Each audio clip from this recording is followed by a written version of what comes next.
I also had a very good talk with President Xi of China, and I think that part of the world. বিশ্বজুড়ে দেশগুলোকে বারবার সতর্ক করেছিল যুক্তরাষ্ট্র, চীনের ঋণ নেওয়া মানেই সার্বভৌমত্বের ঝুঁকি। আজ যুক্তরাষ্ট্র নিজেই কিনা জড়িয়ে পড়ল সেই একই ঋণের জালে। ভার্জিনিয়ার উইলিয়াম অ্যান্ড মেরি বিশ্ববিদ্যালয়ের গবেষণা প্রতিষ্ঠান এইড ডেটা এর এক বিস্ফোরক প্রতিবেদন এখন সেই প্রশ্নকেই আরও উস্কে দিচ্ছে। ওই প্রতিবেদন অনুযায়ী আমেরিকার প্রায় ২৫০০ প্রকল্প চলছে বেইজিংয়ের টাকায় এবং দেশটির বিভিন্ন প্রতিষ্ঠান মোট ২০,০০০ কোটি ডলারের বেশি ঋণ নিয়েছে চীনের একাধিক রাষ্ট্রায়ত্ত সংস্থার কাছ থেকে। এটিকে অবিশ্বাস্য এবং দ্বিচারিতা বলে দাবি করেছে এইড ডেটা। তাদের কথায় ওয়াশিংটন অন্যদেরকে চীনের থেকে ধার নিতে বারণ করে, অথচ নিজেই বিপুল ঋণে ডুবে আছে। এটি শুধু ভণ্ডামি নয়, জাতীয় নিরাপত্তার পক্ষেও বিপজ্জনক। প্রতিবেদন বলছে বর্তমানে যুক্তরাষ্ট্রই চীনের সরকারি ঋণের একক বৃহত্তম গ্রহীতা। এমনকি মার্কিন ডেটা সেন্টার, বিমানবন্দর টার্মিনাল, শিল্প পরিকাঠামো, প্রযুক্তি উন্নয়ন এবং বাণিজ্যিক প্রকল্প সব ক্ষেত্রেই ঢুকেছে বেইজিংয়ের আর্থিক সহায়তা। বেশ কিছু মার্কিন প্রতিষ্ঠান চীনের ক্রেডিট পুল ব্যবহার করে এই বিপুল অর্থ সংগ্রহ করেছে। উদ্বেগজনক তথ্য হল সেমিকন্ডাক্টর, রোবোটিক্স, অটোমেশন এবং ইলেকট্রনিক সরঞ্জাম প্রস্তুতকারী মার্কিন কোম্পানিগুলোতে ধীরে ধীরে অধিগ্রহণ বাড়াচ্ছে চীনা রাষ্ট্রীয় সংস্থাগুলি।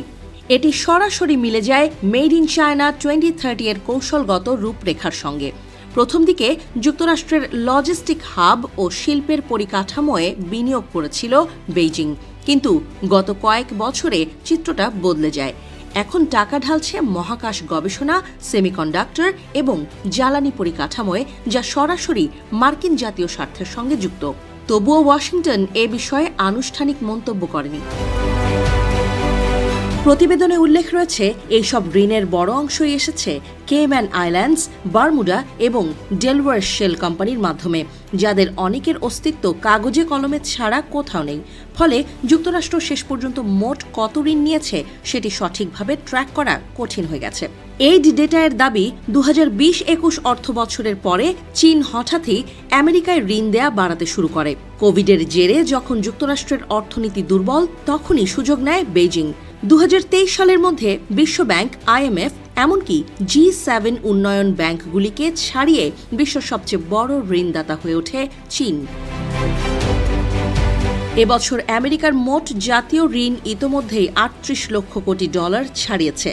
IMF এর অনুমান আগামী 100 বছরে প্রথমবার আমেরিকার ঋণ পরিস্থিতি ইতালি ও গ্রিসকেও ছাপিয়ে যেতে পারে। বাজেট ঘাটতি প্রতি বছর GDP এর 7% উপরে থাকবে বলেই মনে করা হচ্ছে। এমনকি মার্কিন সরকারের সুদ পরিশোধ ব্যয় এতটাই বেড়েছে যে তা পরিবহন ও শিক্ষা খাতের ব্যয়কেও ছাপিয়ে গেছে।